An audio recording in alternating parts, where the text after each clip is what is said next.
Now, going on to the political part of the podcast, you have Christie bashing Trump and DeSantis for reasons. Now, Chris Christie is a lawyer and politician from New Jersey, so already very likable, probably totally not corrupt at all.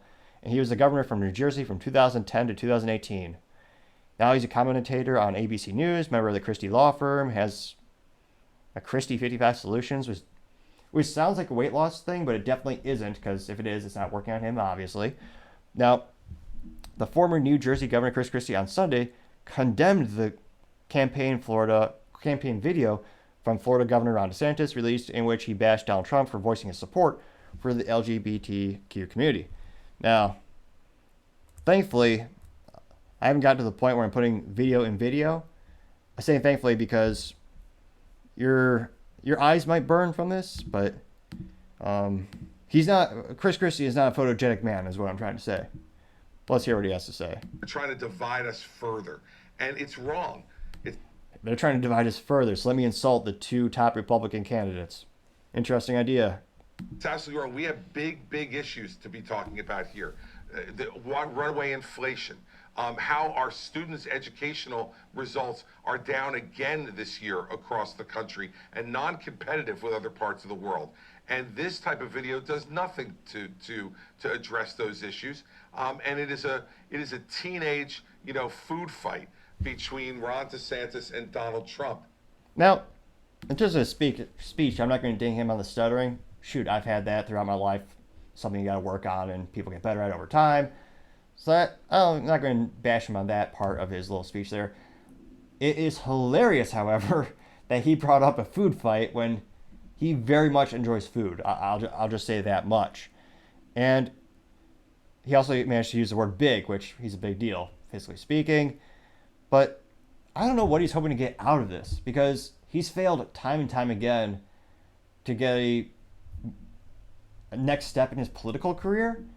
And traditionally speaking, and again, I don't agree with most political strategies, but usually when it comes to politics and presidents that are running, you'll have a couple mid-level politicians. They're not going for the presidency, but they'll voice their support for the presidential nominees, partially because they're hoping they'll get some positions when the presidential nominee becomes president, and they'll get a position on their cabinet or some task force or something like that. Doing this, I don't know what Chris is hoping for, because you're insulting Trump, and he has a pretty good memory of people who insult him. So I don't think you're going to get a job with him. And DeSantis, who his campaign is struggling significant, it's almost like he's doing a copy-paste of Jeb Bush's campaign, which, spoiler alert, didn't work at all. I think the only memorable thing about Jeb Bush, besides having no energy at all, is that he carried some stupid turtle in his pocket, which was the dumbest thing possible. I forgot he had some fancy reason for holding a turtle in his pocket. It was a little toy turtle, I guess. But it didn't make him look intelligent, smarter. It just shows you how bad of a marketing idea that was. Because to this day, I don't remember why he did that stupid thing. But I know he did it. Maybe because he's like a turtle. He's slow, pretty, not very memorable. But nevertheless, in terms of political movement on the chessboard, I don't know what Chris Christie is hoping for. Because this isn't going to help him get a job. It's not increasing his brand, whatever that's worth. So, in terms of political move, that's got to be the political blunder of the day. It's not really doing much. If he wants to become a Democrat, maybe he's insulting the top Republican nominees. So, he's already in New Jersey, which is more blue. Maybe? But if that was the case, he'd probably be proudly saying he supports whatever Democratic nominee, whether it's Biden or RFK, or maybe who knows who's really going to be running.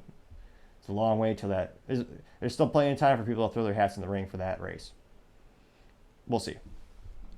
Thank you, everyone, for taking the time to tune in today. We're trying to get up to 3,000 subscribers in July, so if you could take the time to click that button, I'd greatly appreciate it.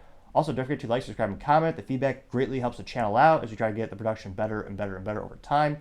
Also, don't forget to tell your family, tell your friends, tell your coworkers, heck, tell your enemies, tell anyone and everyone to stay safe and fight the good fight.